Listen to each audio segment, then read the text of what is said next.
I will introduce Joshua.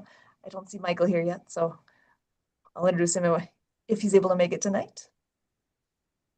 But yeah, we are backstage right now and that's my weird background noise. I just want to make sure I don't have. All right, so 5 seconds. Here we go.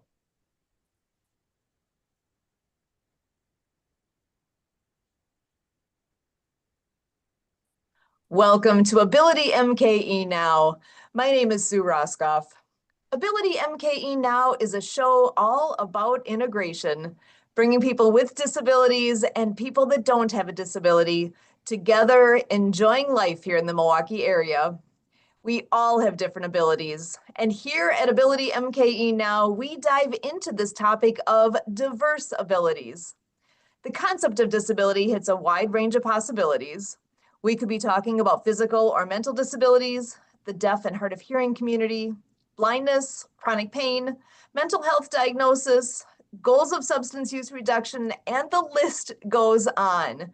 We all have our own experience with disability, whether it's our own, with people we know, or with people we encounter in our daily lives. Here at Ability MKE Now, we break down the barriers and celebrate the ability in all of us. I am excited to say we have a fantastic lineup of friends joining us.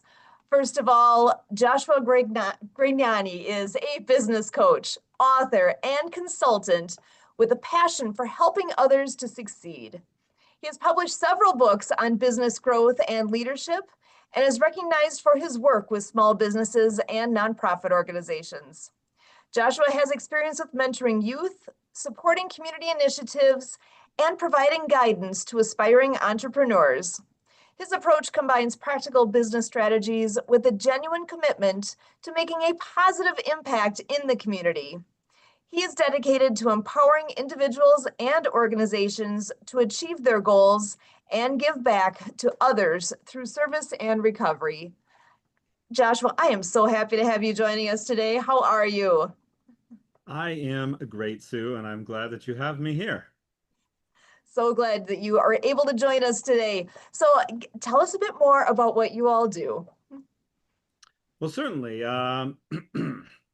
I have owned a few businesses in my life. I've been starting from being as much as an independent contractor to managing a team of over 40 people. So over the years, I've bought businesses, sold businesses, opened businesses, closed businesses, merged businesses, um, and all the stuff in between. So I began to realize that if you ask me a question one week and you ask me the same thing next week, you may get a different answer. So I began chronicling my knowledge in a way to start writing my books because I find that I'm more useful that way. Excellent. Well, and I know you've written more than one. So tell us about the books you've written. Certainly. So the book that I have that just came out was the High Quality Small Business Leadership Handbook. It is one that I have spent probably more time than anything else writing. This was very, very passionate work that went into this. And the book is really about, managing a team, managing employees. But really, it's not about, HR practices, right? It's about understanding people's motivations, understanding what your business goals are, and then trying to get people to align those two things and keep everything productive. So you really got to teach people on a human level what that you want and what you need, and you have to discover their own learning style, their own need for things. Do you want to move out of your mom's basement, or do you have maybe a new kid on the way? Are you motivated by money? Is it about job title? Maybe it's about authority, over your other peers. But a lot of people get promoted into a position that may not have formal training on exactly how to manage other people. So, and small businesses are exactly that, right? You may be very good at your craft. You're a plumber. I'm not going to tell you how to plumb, but you may not know anything about having to work with a group of people when they're not just your friends or your buddies or your coworkers, right? The dynamic is different. So that dynamic and understanding that, because you can't get people to see your vision if you don't explain to them what that is. And you can't expect them to do a great job if you don't give them the tools. So you need to explain stuff to them. You need to work it out.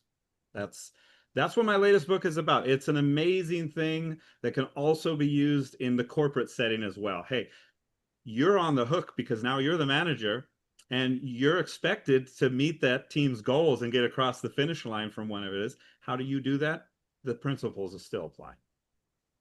Excellent. Oh, and I can see so many ways that that is gold, because that is something that we don't necessarily get to learn along the way. Like you said, if you're a plumber, you know your craft, whatever that thing is that you do. But it's like turning that into a business and knowing how to do that. There's a lot of different aspects to that. Where are you learning that along the way? You became an expert at your thing. You need a resource to be able to understand, how do I work with people? How do I talk to my customers? What do I need to all do? And with what you've put together, that sounds like exactly what people need. And when especially if you're in the service sector, but in any business, when you make promises to your customer about how great your product or your service is going to be, we are the best, we're high quality, we're going to perform. And then the people who are out there actually delivering and performing the service, if they don't care about their job, well, it's all going to fall to pieces. Will not live up to whatever your promise was. So really getting them to understand that, where it's not just a job, it's a purpose. And that doesn't mean that everybody has to have a lifetime career and never leave the company. You always want to encourage people to move on, to move up with their lives. That's great, right? But it's about understanding that the people beneath you have people beneath them. And you're coaching these individuals not just in a professional sense, but also in a personal and a life kind of way. Okay. Because you need to tell them, I don't want to hear you complain about, I don't want to work with this guy. This new guy, he's slow. He's lazy. He's new. He's new. What your job is to train him up into the team member that you need him to be. And Oh, sometimes just telling them people that, right? Because we all have different strengths and weaknesses. We all have different levels of ability or disability for that factor. And what we need to do is find out what those strengths are in our team. Okay. I had a guy who worked for me who was 73 years old when I owned a moving company where we regularly lifted very heavy objects all the time. Well, guess what? He was really good at packing dishes. Okay. We found what he was good at.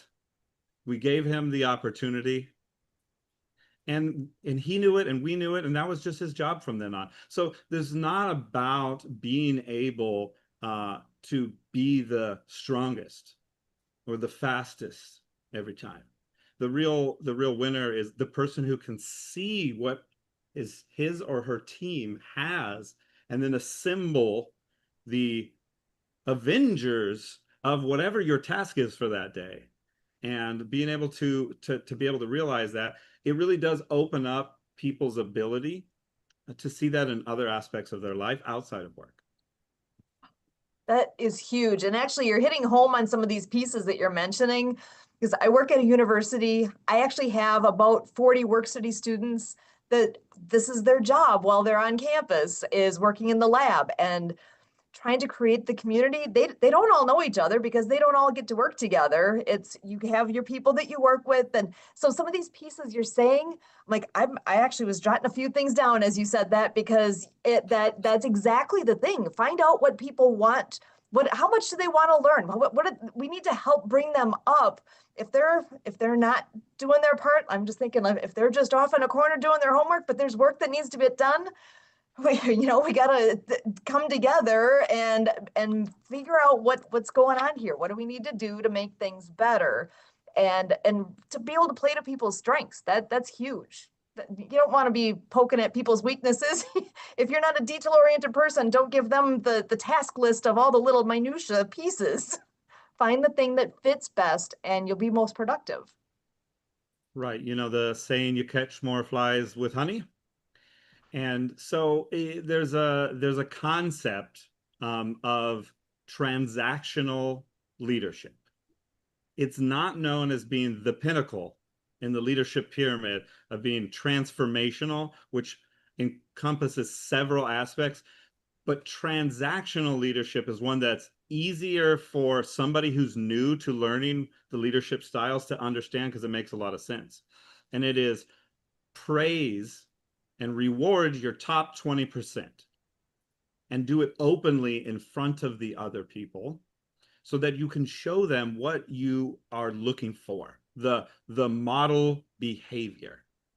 And you would discourage or discipline your bottom 20%, okay? Because you want to point out the mistakes in an environment where it's okay to use a teachable moment, a learning experience, because the next person can come along and make the exact same mistake. You don't want to do that. You want to identify what is a common area, okay, where there's some kind of disadvantage, and point out, hey, everybody, look at this.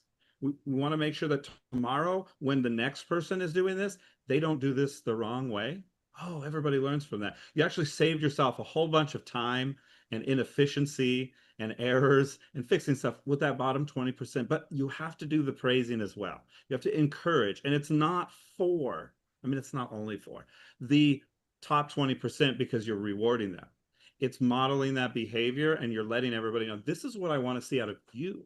This is what I want everybody else to be doing. Do it like these people are doing it. Do it like this. And so that is what they call transactional leadership. It is not the end all be all. There are so many more levels in that. But if you incorporated just some of those basic concepts into group dynamic, you would find that for one, at least you have a strategy. That's really great. But also too, it's a very simple and very effective psychological component to group dynamics. And that's huge. Actually, to be able to master that and utilize those concepts, really would make all the difference. I know the group dynamic piece here, it's tough. And having a resource like yourself and what you put together is huge to be able to lean back on and get some ideas, that because we don't all have all the ideas, right? I know you've reached out to and talked to so many different business owners and have gathered the best of the best to put together what you have, and that's perfect. That is so useful. So Thank you, Sue, for validating my life work. I feel that I have more impact when I work with several businesses than my own business. You know, it started with one employee, and that one employee his wife invited me over for dinner to thank me for giving him the chance and the job. And I really realized that that paycheck didn't go to him, it went to his family. And all of them were depending on me to keep the doors open and to keep him employed. And so I've used that concept as I grew to, like I said, 40, 50 employees, multiple businesses in that concept. And now I'm coaching other businesses. So now I have an impact over several businesses and their several employees. So when my businesses succeed, meaning my clients, my people, when they succeed, I succeed because all I want to do is have them have success, and then I feel fulfilled.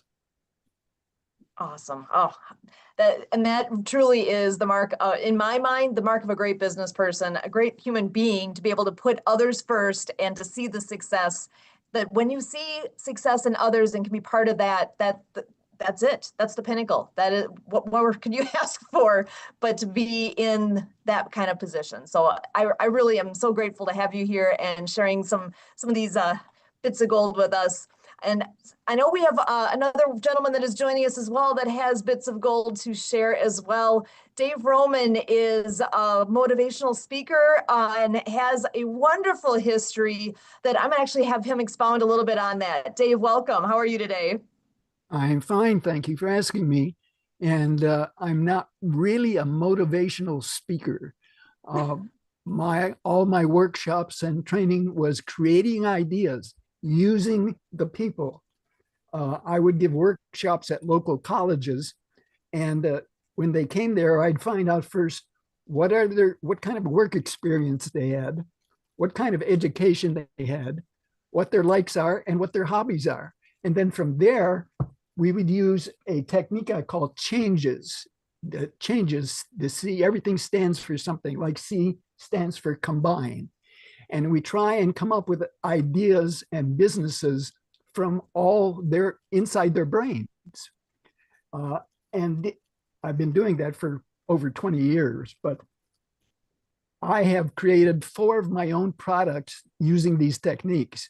And Josh, before you say, well, how much money you made with them? I didn't make any money with them. I'm one of those guys, I'm an idea guy, but when I try and start the business and get it started, I'm gone. I don't like all those details. And some of the ideas my people come up with are crazy. For example, I had 2 ladies who wanted to start a organic dog food business because there was nothing else around at the time. And in talking with them in the class, they came up with the idea that they were going to advertise in a strange way. They were going to have the can of their dog food and they were going to be eating out of it and saying, this dog food is so good, we can eat it too. Just crazy ideas like that. And you would be surprised that when you talk to people and let them tell you what they want, what they like, and what they know, you can come up with all kind of business ideas. Excellent. Yeah, we all have to start somewhere. And you know, that kind of an ad campaign would definitely turn some heads and get you paying attention. Not sure I want to be actually partaking in that sampling, but that's quite all right. I mean, it really proves the point, right? Yes. Yeah, and Excellent. I've gotten, like I say, I have one idea that I had come up with, and it's still patent pending, but it was a bicycle tool for tightening spokes on a bicycle. And I actually manufactured it, not had it manufactured, and I'm waiting on the patent. And I'm sure Josh knows that the patent office doesn't work very quickly.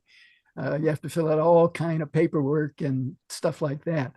But I had that, and I had a whole bunch of business ideas that were really great. Maybe Josh can help me on one. It's a multi-million-dollar project. And like I said, I work out 5-6 days a week. It's called a health complex. And if you ever went to the gym, they have the typical stuff in there. Mine is also patented with all the drawings. We have a regular gym in the center, regular swimming pools, track around of it. The top is solar panels that help heat it. On each side of the building, there are alternative doctors, chiropractors, medical doctors, functional medicine. In the front on the left, there's a health food store. On the right, there is a sporting goods store. In the basement, there's a hall that can be used for workshops. And in the back, there's a field for soccer ball and let the local schools use them for free. Now, I've been looking for a developer for many years and I can't find anybody who's interested. But that's what I do, create ideas like that. I know some developers, Dave. Do you? We should talk. Yes. Excellent. All about making connections, and I love that and it takes all those pieces, right? You need the idea guy, you need the guy who knows a guy who can help with those next steps, because there's no way any one person gets to be the one that knows everything and all the supporting pieces that would go into such a project, because that's not a small project. That's big. That's huge. And to be able to get the connections made there, that's perfect. So I'm very glad you guys are both here at the same time to be able to talk. And so with what you guys all do, I guess I'm wondering what it is about your piece that you consider to be your superpower in what you do. And Joshua, I'll start with you. My superpower? Hmm. Um, it's a funny question because I often ask that of my pupils and stuff, my clients, to identify their own. What I really think gives me most of the advantage is seeing stuff in big picture, seeing the big picture. That is the most useful thing in my line of work, in what I do in business. Um, we all love details. Hey, I love ideas too. I can spout out 100 of them, but the big picture is the thing that will most likely guarantee me to have some longevity and to keep the stuff going. So big picture. That's beautiful because that's hard when people are in the midst of doing all the things that they're doing. I know I'm one that gets caught up in all the stuff, and to be able to take that step back and take a look at the big picture. I think a lot of it, I'm talking about myself here. I forget to do that often because that's where you're going to be able to see what's happening, and to have somebody who can have have that as a superpower, oh, the value. Oh my goodness. So Dave, I want to ask you the same question. What do you consider with what you do to be your superpower? Well, again, it's probably getting into other people's minds. Creative thinking, I don't know, I've been interested in that for probably most of my life. And my wife always hollers at me because whenever she makes a suggestion, I'll come up with two or three different ways of doing something. And she says, "Why are you doing all these crazy things?" And I say, "It's not crazy, it's creative thinking. They don't have to work, but you have to try and think about them." So I bring ideas out of people. Excellent. Oh, I love that. And actually, I do have another friend that is joining us. When you're speaking of creative ideas, Marianne of Waikiki is a longtime friend of the show here, and I know she often has some great pieces to add in. Marianne, are you available? You want to come in and say hello real quick here? Aloha, Milwaukee, and thank you so much. Mahalo, Sue, for your radio show here. I'm the author and Apple game developer of the Acts of Kindness series, featuring 200 folk manus puppets. The books are written for animation movies with sign language characters and a soundtrack by Lucy and the Perfect Wave. It's back to school season, Sue, and all classroom teachers can receive copies of our books from an organization called DonorsChoose.org. That's donorschoose.org. Our first book is Underwater Acts of Kindness for Ocean Cleanup, the Great Pacific Garbage Patch between Hawaii and California. We dedicated it to Boynton Slat of the Ocean Cleanup, who's doing amazing things, and his goal is to clean up 100 rivers this year. And our second book is Rabbit Acts of Kindness, No Bully, which leads us to October is Anti-Bullying Month, which is kind of right around the corner here. So we have Righteous Acts of Kindness featuring Pono the Hawaiian Polo Pony. And we finished our fourth book this year for our Clean Water Foundation founder, Leon McLaughlin out of Seattle, who brings water units worldwide at a value of $150. So if anybody would like to donate to cleanwaterfoundation.wa, Washington, that is, .org, you can do so. You can support a teacher, support a classroom, build a future on www.donorschoose.org. That's donorschoose.org. I know there's a lot of teachers posting school supplies such as books, carpet, air conditioning, chalk, you name it. Go take a look and see what your city is doing, and you know, do your acts of kindness. So thank you for having us here. You can visit our website at www.actsofkindnessseries.com. And I want to give a big mahalo to Anthony from Nonprofit TV, who is now networking with your husband, Kurt Roskoff, who is now a board member of Nonprofit TV. And they're showcasing our book trailers. And Rabbit Acts of Kindness is being showcased in Denny's restaurants in Texas. So big mahalos and aloha, mahalo, Milwaukee. I'm Marianne of Waikiki. Thank you so much, Marianne. And Joshua, I want to go back, and if you could remind us, what is the name of your book again? So it is the high quality small business leadership handbook. I know that's a lot of words, but it really needs all of those things, right? And high quality is very important because you don't want to just say you're the best. What does that mean? No, you want to be specific and be high quality. So it is the first of a series of 3 books that are going to be published by 4G Publishing Company. Very nice. So with that, actually, I should ask Dave. I know you said you've done different things with having a newsletter back. I'm going to say back in the day. What kinds of things do you do now to get out and share your message? Basically, I have a blog and I have a website, and a lot of the stuff I just do for free. For instance, if I were to do, say, I will help you consult with you on your ideas, and I charge a certain fee per hour. But if you can't afford that, I'll do it for free. So it's one of those types of things. And I on the blog, I go through all the things I talked about, the changes. Changes stand for something, as I said. And I have a newsletter, but I don't have any subscribers yet. That is on the wish list for what's going to be coming soon. I love it. Right. We all have to have those next pieces that are in line. So Joshua, you said with your book series, then that was the first book, correct? And how many total will you be putting together? 3. So the next book is not yet titled, to be on basic economic principles that every manager should need to know, right? Supply and demand, that kind of stuff. I mean, do we really all understand those things well in order to make managerial decisions? And the last book of the series is slated to be about sales psychology. So, getting into the mind, that is just in that book of the series. I started that while I was in my graduate program at Fresno State, which has the same international accreditation as Harvard Business School.